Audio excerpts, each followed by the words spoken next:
umekaa na mmeo miaka mingi kwenye ndoa, hujabahatika kupata mtoto, mume anaanza kukwambia kuwa kama usipopata mtoto mimi nitaoa mwanamke mwingine, na wewe utaki awe mwanamke mwingine kwa sababu upendo utahamia kwa yule mwanamke mwingine. Alichoamua kufanya yule mwanamke ni kama mwanamke mwingine yoyote duniani angefanya, lakini sio kwa njia hii alotumia yeye. Stori inaanza, inaonyesha madogo anacheza mpira. Wakiwa wanacheza mpira, bahati mbaya mpira wakaupiga ukaenda kuangukia kwenye mahindi. Wakaenda wawili kuchukua ule mpira, lakini walitafuta huku na huku hawakuona mpaka giza likaingia. Wakiwa wanaendelea kutafuta, wanamuona mtoto wa kike kaubeba ule mpira. Ule mpira ni wao, kwa inabidi waupate. Wakaanza kumfuatilia mtoto wa kike ili wachukue mpira wao. Bigi ndo alikuwa mtu wa kwanza kumkimbilia yule mtoto wa kike mdogo, lakini kilichomtokea, yule mtoto wa kike alimpasua kwa kutumia jiwe. Haogopi wala nini. Mdogo mwingine alipomwona vile alikimbia mpaka kijijini, akaenda kuambia kilichotokea. Wanakijiji wakakusanyika wote, wakaongozana mpaka sehemu ile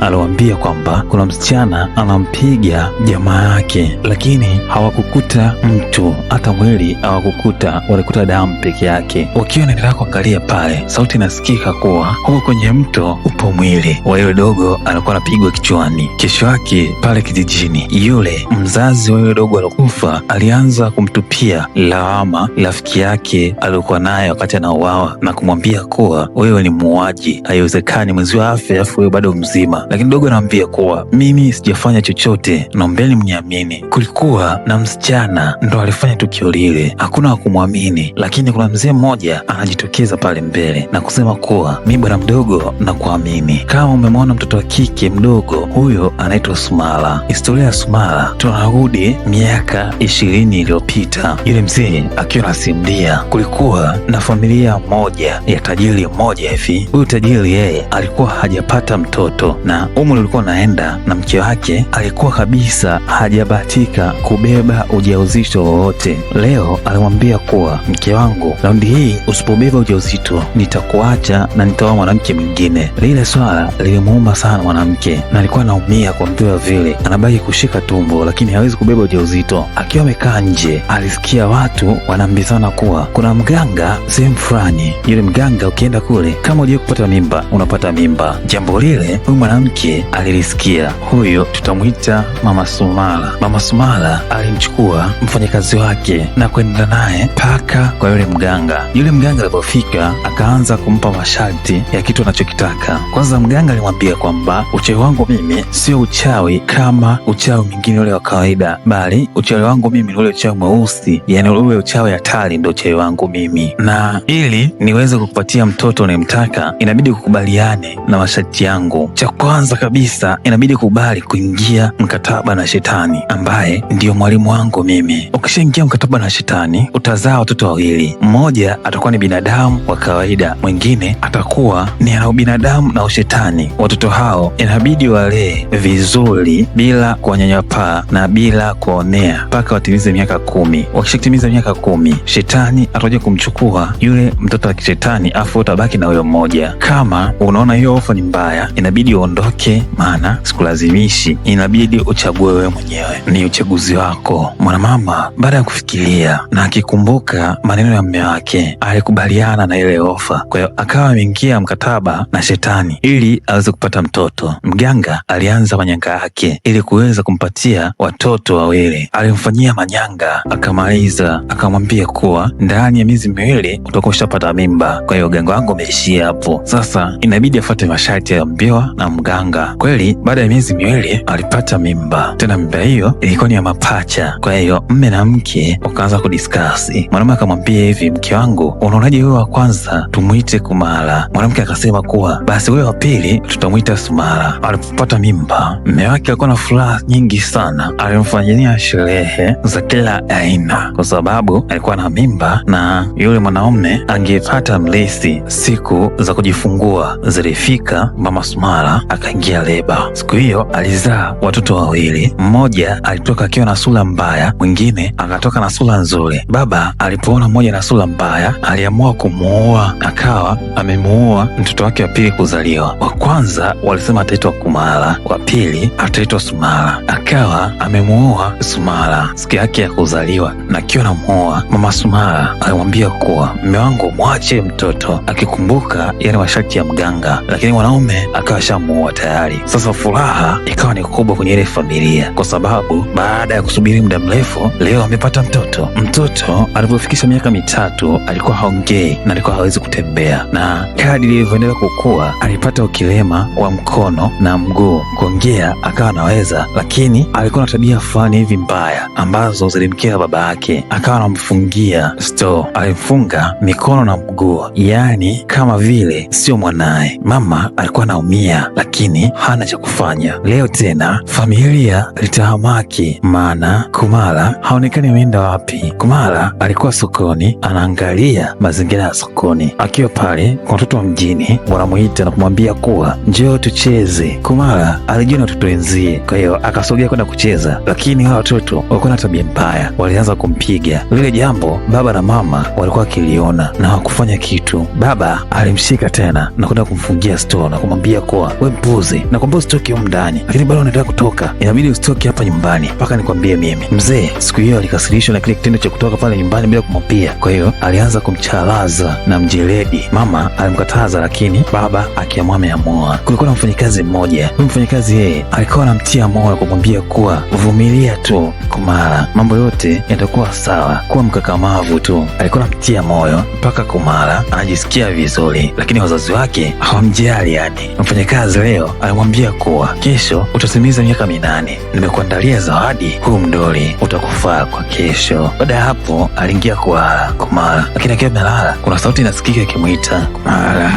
Kumara. Ikabidi ainuke na kuangalia. Alipoangalia kuna mtu anatoka kwenye kabati akiwa anatembea. Kumbuka yeye ni kilema. Alipotoka, alipofika alimuuliza kuwa we ni nani? Alijitambulisha na kusema kuwa mimi naitwa Sumara, pacha wako. Najua wazazi wako hawajakwambia kwamba walizaa mapacha, lakini sasa mimi ndo pacha wako, na mimi hapa nimekuja, siwezi nikakuumiza wewe, kwa sababu ndugu kwa ndugu huwa wapigani na huwa hawaumizani. Mimi nimekuja niwe rafiki yako, kwani ushakuwa na rafiki? Kumara akasema hapana. Basi Sumara alimwambia kuwa mimi nitakuwa rafiki yako, au unasemaje? Anaongea kwa upole mbele ya Kumara. Kumara alimkubali Sumara kuwa rafiki yake, wakakumbatiana. Huyu Sumara ni tapeli, anamdanganya mwenzie awe rafiki yake atimize mambo yake. Wakiwa wamekumbatiana pale, Kumara ndio anamuona Sumara, lakini mtu mwingine akija kaangalia ataona kuna hewa tu na atajua kuwa Kumara ni chizi. Baba alikuwa anafanya mambo yake, lakini alikuwa anausikia ule mziki anaopiga sebleni. Kumara alitoka kwa hasira akaenda kumzaba kibao na kumwambia kuwa na maana huoni kama muda umeenda sasa hivi, huu ni muda wa kulala, mbona unapiga mziki? Nenda kalale. Baba hampendi kabisa Kumara kwa sababu ni kilema. Yule mfanyakazi anazidi kumtia moyo na kumwambia kuwa vumilia tu mwanangu, haya yote yatapita, hayawezi kudumu. Lakini siku hiyo kumbuka, ndani ya Kumara yupo Sumara. Alienda alipo baba yake akafungua mlango, kisha akarudi kwenye hali ya kawaida. Sasa alikuwa kilema, akaanza kutembea, kisha akafika akachukua peni na kumchoma yule baba mkononi. Mama alipoingia alikuwa shabadilika na kurudi kwenye hali yake ya kawaida. Mzee aliona huyu mtoto anamletea upuuzi. Alichokifanya, alienda akamfunga kwa mashambani kama Yesu vile na kumwambia kuwa mimi ni baba yako, upaswi kujibu chochote nikikwambia, inabidi usikilize peke yake. Akaondoka. Kumara akajaribu kuongea na mama yake, lakini mama yake pia akamwambia kuwa una makosa wewe, kwa nini unamfanyia hivyo baba yako? Siku hiyo ikapita, wakiwa nyumbani wanakula. Kumara alibadilika pale pale, akawa na hali ya kawaida, akawa sio kilema. Akashusha kabati chini, akapanda juu ya meza, akaanza kumwaga maji pale kwenye meza, akiwa anacheka na anafurahi na haelewi kama anafanya kosa. Mzee alikasirika sana. Baba akamwita mlinzi wake karibu ambaye anaitwa Sukri, akaja na kimbia, lakini siku hiyo Kumara alimshika zile nywele zake akaanza kuzivutavuta hovyo hovyo. Mama alipotazama kwenye kioo alimuona Kumara akiwa na jitu la hovyo hovyo, akagundua kuwa ni Sumara. Kisha Kumara akakimbia akaenda kuanza kula nyama mbichi. Siku hiyo ilipita. Sasa mfanyakazi akiwa naye chumbani kwake alianza kumuuliza kuwa kwa nini jana ulikuwa vile, kwa nini ulibadilika ghafla ukaanza kuchezea akili wazazi wako? Kumara alimwambia kuwa nilikuwa sio mimi, bali alikuwa ni Sumara. Mfanyakazi alimuuliza alikuwa nani? Sumara? Sumara ndo nani? nyumbani, mama alikuwa pale mlangoni akasikia Sumaya. Ilibidi asogee kuuliza kabisa kwamba alikuwa nani alikuwa Sumaya. Mama alimkumbuka mwanaye aliyefariki, karudi, alipatwa na baridi. Sasa alichotaka ataka ende kwa ile mganga akatengue ule uchawi, maana kama Sumaya karudi atawaoa wote. Lakini alipofika kwa yule dereva wa mtumbwi alimwambia kuwa yule mganga kafariki, ana mwezi mmoja. Alishangaa, kafariki, kwa hiyo sasa hana msaada wowote. Huko Kumala dozi ya kufungiwa kwenye chumba cha store ikaendelea, akawa anafungiwa kwenye chumba cha store, maana anakuwa mbishi sana. Mfanyakazi hakutaka kumwonea huruma Kumala, alikuwa anazidi kumwomba bosi wake amwache japo kama wengine, yani asimfungie. Lakini mzee anasema kuwa yule mtoto ni mtundu sana, siwezi nikamwacha, mwache akae humo. Yule mfanyakazi alipokataliwa alienda kuongea naye Kumala. Kumala akiwa ndani yupo kwa nje alimwambia kuwa Kumala, vumilia tu,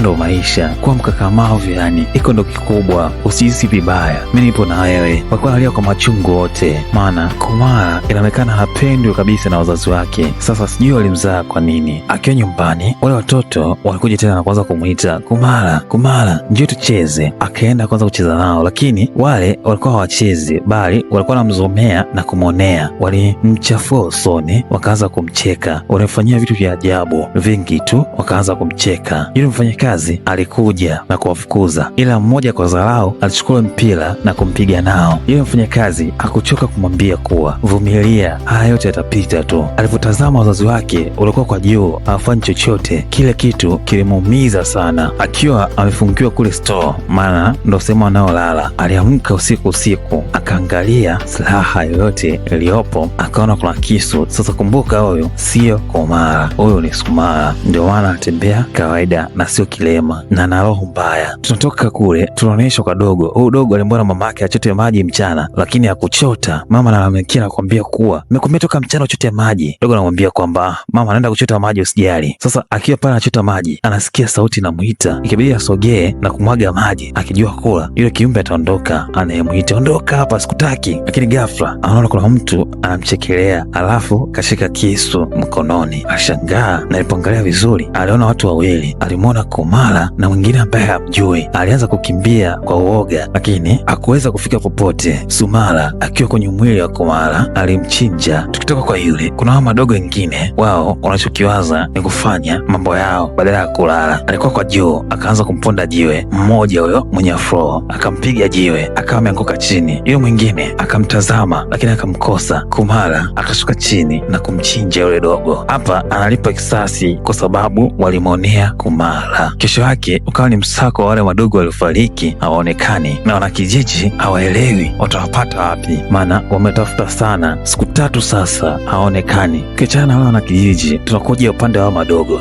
Madogo yenyewe wanadiscuss na kusema kuwa washikaji zetu wale sio wameenda wapi, au itakuwa natufanyia pranki tu, maana hata mpira wangu siuoni, tutakuwa maondoka nao, wanataka kutuchezea mchezo tu, hamna chochote. Ukiwa pale kuna mtu anakuja, kaushika mpira, akafika akaweka mlangoni. Alikuwa ni Kumala. Akaondoka. Alipoondoka wakaanza kumfuata, huku mmoja akimtania kuambia kuwa piga mpira, siku namjua kuwa ni kilema, hatafanya chochote. Alichukua ule mpira akamrushia yule mmoja, akawa amempiga kwenye kiwanda, akamuumiza na kuanza kuondoka. Ile dogo akutaka kumwacha, maana sio namjua ni kilema tu, hawezi kufanya chochote. Lakini siku hiyo alikuwa ameshika kisu mkononi, kwa hiyo alipoenda kumshika tu akawa amemchinja. Mwingine anakuja akamchinja pia. Madogo wote wale walichinjwa wote, hakuna aliyebaki salama hata mmoja. Wote akawa amechinja na kuwatoa vichwa vyao akiwa na furahi. Wanakijiji baada ya kuwatafuta wale watoto waliopotea walipata ushahidi mmoja, na huku napo mfanyakazi akiwa anachota maji anashangaa kuona maji yana damu. Ikabidi waite wanaume wa kazi, wakatoa mwili kwenye maji.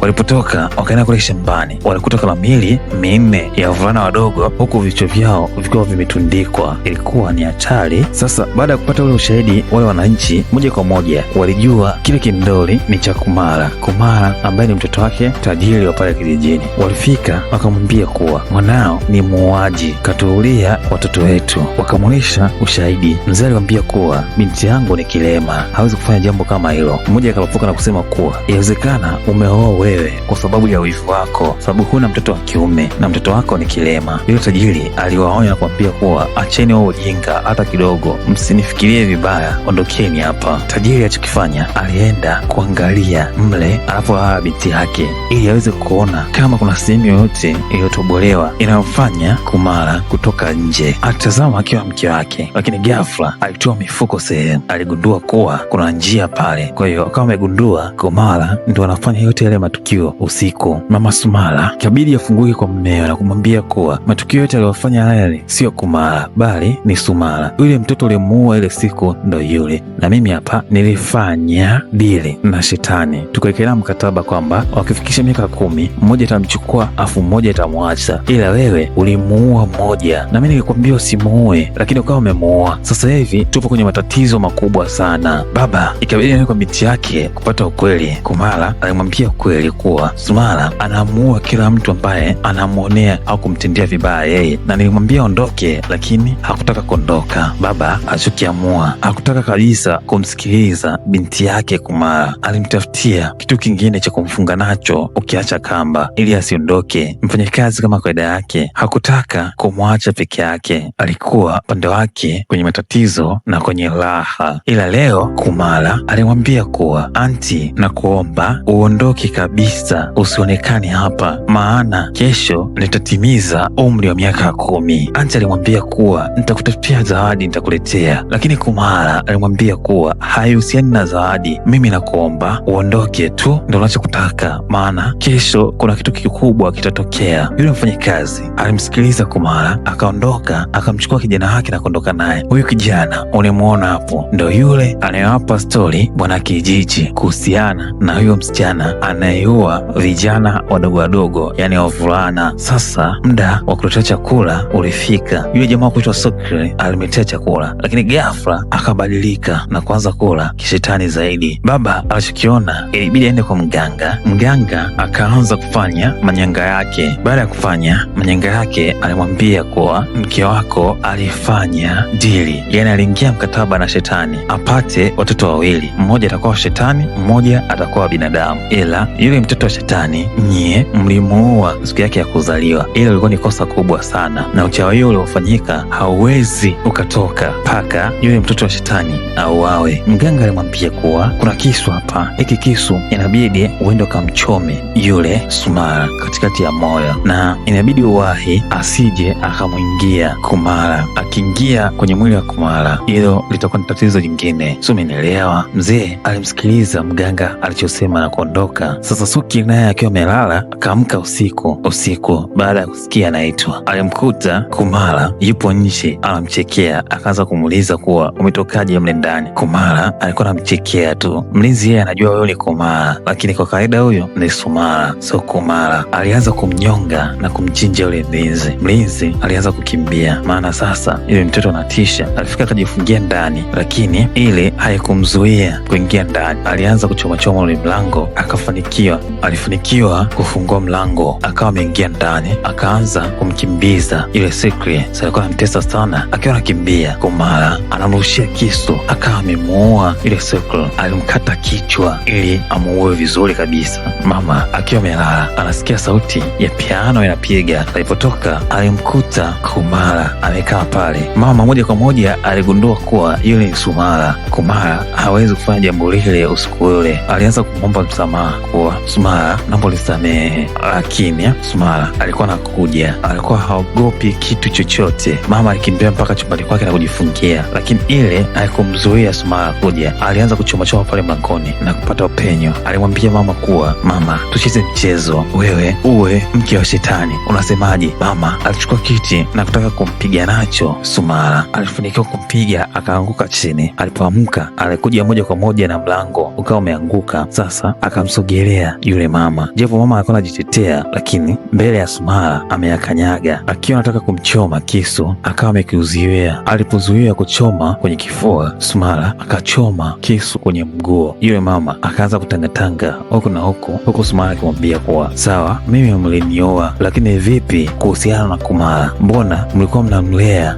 hovyo na mlikuwa mnamwonea sana? Mama akasema kuwa upande wa kukua wewe, baba yako ndo alikuoa, ilikuwa sio mimi. Mimi nitaka kukulea, lakini baba yako ndo akakuoa. Sumala akamwambia kuwa vipi kuhusu Kumala? Mama akasema kuwa mimi sina chaguo kuhusiana na malezi ya Kumala. Mama akaomba kuongea kuongea na Kumara. Basi Sumara akatoka na kuja. Kumara alianza kuongea na binti yake, alimwambia kuwa binti yangu, samahani sana kwa vitendo nilivyokufanyia, najua ni vitendo vibaya, nimekufilisha sana binti yangu. Mimi kama mama yako sikupaswa kufanya vitu nilivyofanya juu yako. Mama aliomba msamaha kwa binti yake. Kumara alimsamehe mama yake, pale pale akabadilika na kuwa Sumara. Sumara alisema kuwa Kumara kakusamehe, lakini mimi sijakusamehe. Alimchoma kisu cha mkono, kisha akakata mkono, akamchoma kisu cha tumbo, akiwa anacheka na kufurahi. Yani yeye kuwa kwake ni anafurahi. Mzee alipoingia nyumbani alikuta pamevurugwa. Alimwangalia rafiki yake Sukri kafa, akakumbuka mke wake vipi, yuko wapi? Alipoingia chumbani kwa mke wake alimkuta kafariki. Swala lile lilimuuma sana bwana tajiri, aliumia sana na alilia sana. Pale pale alijitokeza Sumara akiwa na Kumara. Kumara alimwambia, baba nisaidie. Sumara alisogea akamshika Kumara akaingia ndani yake. Kwa hiyo Kumara akawa Sumara, mwili wa Kumara ukawa unatumika na Sumara. Sumara akawa ameingia Kumara kikamilifu, tofauti na mwanzo. Baada ya pale sasa alianza kumkimbiza baba yake huku na huku, kwanza na silaha, kwa sababu ni yule mzee aliyemuua akiwa mdogo, siku yake ya kuzaliwa tu. Baba akamnyoshia kile kisu alichopewa na mganga, lakini akakipiga pembeni. Baba akaanza kukimbia huku na huku akiwa anajikwaa kwenye ngazi, akafanikiwa kutoka nje mpaka kwa wanakijiji. Akafika akamwambia kilichotokea nyumbani kwake. Wanakijiji walienda kukagua pale nyumbani na kumkuta mtu akiwa nao. Tajiri akamwambia kuwa binti yangu ndo kahusika, lakini